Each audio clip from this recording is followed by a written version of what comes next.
evening. My name is Maria, and so can you guys imagine the United States without California? I can't. I don't know about you guys, but California is a pretty important state for agriculture. So,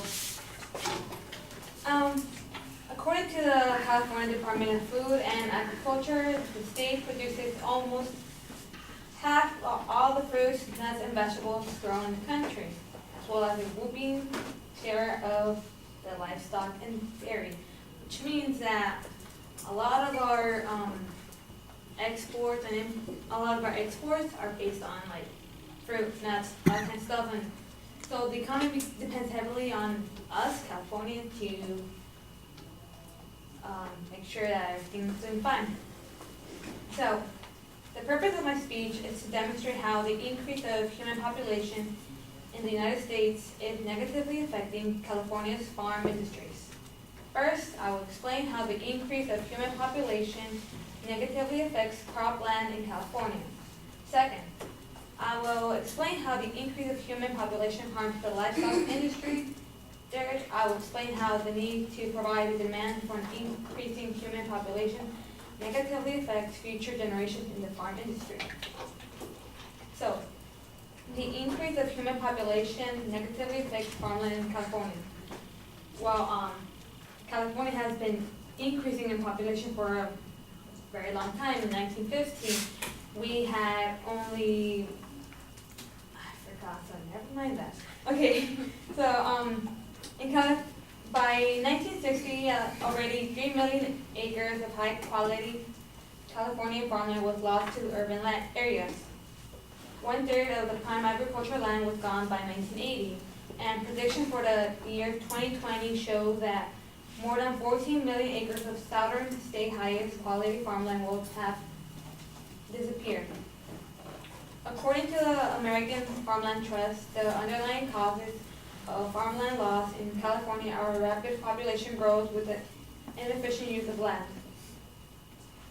So basically, a lot of people are moving in California and taking a lot of agricultural land to live there, and it's limiting the amount of agricultural land we use. But even if there's better methods of farming with smaller acres of land, it is still a problem that we are decreasing it. So, the more people dwell in California, the less agricultural land is available to grow crops. If current development trends continue, 1.3 million acres of California agricultural land will pretty much decline, and it will pretty much entail an annual loss of an estimated $2 billion in agricultural production in current farm gate dollars. And increase of human population harms the feedlot industries in California. I'm pretty sure we all know that the way pretty much the United States raises cattle is pretty inhumane. We feed them a lot of antibiotics. We force them to eat corn. Their body cannot digest corn. So it's pretty bad for them to eat something they cannot digest easily. And many factory farms routinely give low levels of antibiotics, like I said earlier, to animals, even if they're not sick, by creating a perfect breeding ground for antibiotic-resistant bacteria. So this means that by giving the bacteria, it will probably help the cow in the long run to fight off the antibiotics, but maybe that can cause a new disease in our body, and then we cannot fight it, which is bad for us. Okay, so farmers are being limited to use water for their crops. We all know that we're on a drought, and Jerry Brown declared California's drought a state of emergency in 2014, which called for farms and people in California to cut water use by 20%. By this, farmers use different methods of farming so their crops can be successful. How many minutes? Not yet. Oh, okay. So So the need to provide a demand for increasing human population negatively affects future generations in the farm industry. Only 2% of Americans are farmers in the United States. While, okay, so since only 2% of farmers are in the United States, most of them are 50 through 60 years old, and those who are young like us do not want to get into the farm industry, which is kind of bad for the future because who is going to do the work like farming? And it's bad because if none of us go out there and do it, then there's going to be a problem. California is the main source of food for the United States, and it affects the prices for fruit and vegetables. So the impact of California's drought on food prices depend on its severity and in turn its impact on yield and the acreage of planting decision of California farmers. Loss of California agriculture production will hit hard consumers' wallets, and their diet will become less balanced. And like I said earlier, since California makes a lot of the exports a lot of vegetables and fruit, and almonds and all kinds of stuff. If we aren't able to improve a new way to pretty much help out, well, pretty much if California doesn't find a way for us to balance out human population and the farming, then we're gonna have a problem with increasing prices of a lot of fruits. So in conclusion, to restate my point, again, I first explained how the increase of human population negatively affecting farmland in California. I then explained how the increase of human population harms the feedlot industry in California. Lastly, I explained how the need to provide a demand for an increased human population negatively affects future generations in the farm industry. So to summarize with the information I have given you, I hope you understand the importance of California's agriculture and how the impact of an increasing population in the United States negatively affects the United States.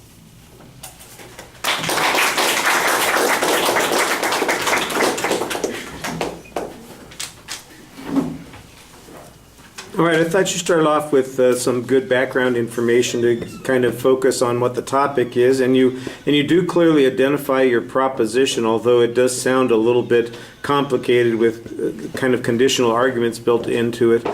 There's a preview of what the secondary points are. That's fine. Again, the phrasing on these things, it really sounds like it's dependent on the population issue. So that's kind of what I'm looking for more information on, and I didn't get as much information about how the population issue is affecting this as I did about technological innovations or how the drought is affecting those things, which are a couple of things that don't seem particularly strongly connected to the population question that is the premise or the crux of your cause-effect argument. The best argument that you have when it comes to the presence of people is right at the beginning, where you're talking about the number of people that have entered or now live in California and the number of arable acres or agricultural farmland that has disappeared, and you've got an estimate about how much more is going to be disappearing in the near future. And that sounds pretty important, although I do think we need to have a little bit of a context here, because I don't know how many total acres there are that are devoted to agriculture, and so the loss of 14 million acres sounds pretty substantial to me, but if we already have 400 million acres devoted to agriculture, then 14 million doesn't sound particularly significant or important. But if we only have 20 million, then that's a pretty significant number. But I don't have any context by which to judge the loss of that acreage. And that's the thing that's most closely tied into the human population. The issue about the feedlots, well, you mentioned that the animals are, they use the antibiotics, thank you, and they're trying to cut down on the bacteria, and they force the cows to eat corn and all those sorts of things. I'm going, and how is that the fault of the population? There's not any explanation about how these two things are connected. These sound to me like economic interests. They're trying to produce the most amount of beef for the least amount of money and the least amount of space possible, and the idea that it's connected to the population maybe it's because of demand that they're doing that, then in which case I think you need to make that argument. But otherwise, it just seems like it's not really particularly relevant. Your whole discussion of the antibacterials and disease is a little confusing. I think you need to clarify that also. I'm sorry, I just remembered there was also an issue on the first point. You made a claim that talked about how the reduction in the number of farm acres has led to farming techniques that produce higher yields on smaller acreage. Well, if that's the case, then what is the problem here? It seems like we've got a solution to this. We need to just go to these alternative farming techniques. None of this is quantified on either that second point or on that particular point either, and so I think that leaves a lot of problems. The final point where you're talking about the farming population or the number of people who need to do farming, well, it seems to me like the trend has been that fewer and fewer people are involved in the farming communities, but that our yields seem to be going up. We still seem to be feeding lots of people, so there's got to be some reason that that's occurring other than just the number of farmers. Productivity is probably related to a lot of technological innovations and new techniques and that sort of thing. So once again, your question, your focus is on how the human population is producing this, but I'm not sure that an increase in the population means that fewer people want to be farmers. I think that's just a social trend. It's got very little to do with population issues. So the whole point of your argument is to suggest that population is the source of a lot of these problems, and I think you only strongly connected it with the first point. There might be a connection with the second point, and the third point, I don't see any connection to that particular point at all, and that's problematic. All right, thank you.